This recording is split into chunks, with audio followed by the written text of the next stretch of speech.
Andy Johnson. Get used to watching the eyes of the readers with whom you are working. You get a lot of good information that way. That is data-based decision making.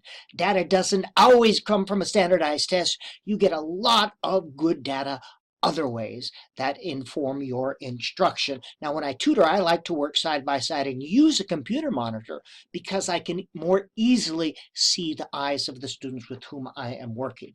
You will notice that expert readers use context clues to identify words. These are words that are in their lexicon. They know it, but they don't immediately recognize it.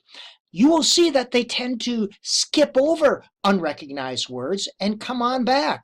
This is a saccade, this skip, and this is a fixation. Expert readers do not fixate on every word, do not fixate on every letter. They see a word that they don't recognize or don't recognize, so they have to identify it. Here is splander text. They stop. They go back, they go on either side of it to look for clues as to what that word might be.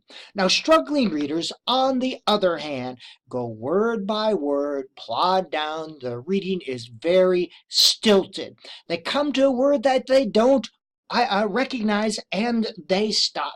Inevitably, indubitably, a teacher somewhere in the universe will say, sound it out, as if this idea had not occurred to them before.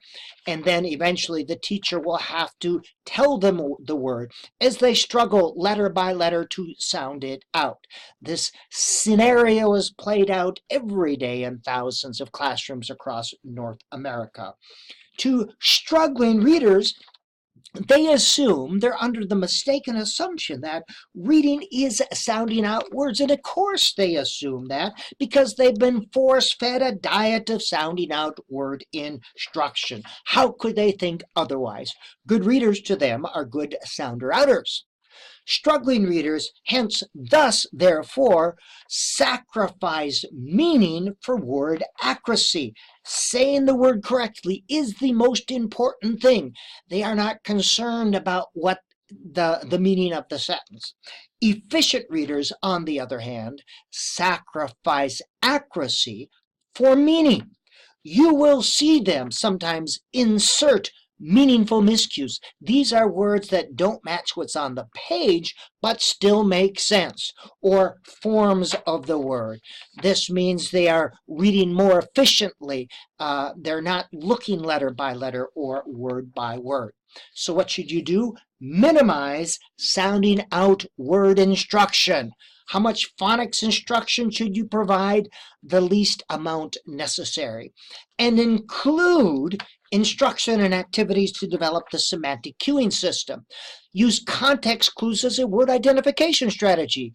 Boys and girls, this is what you do when you cannot recognize a word. Here's how you identify what that word is. Step 1, step 2, step 3. And include maze and close activities.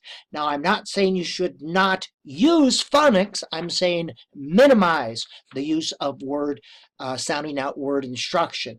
It is not the what of phonics, it's the how and the how much. Eventually, you will see the eyes of struggling readers look like the eye movements of non-struggling readers.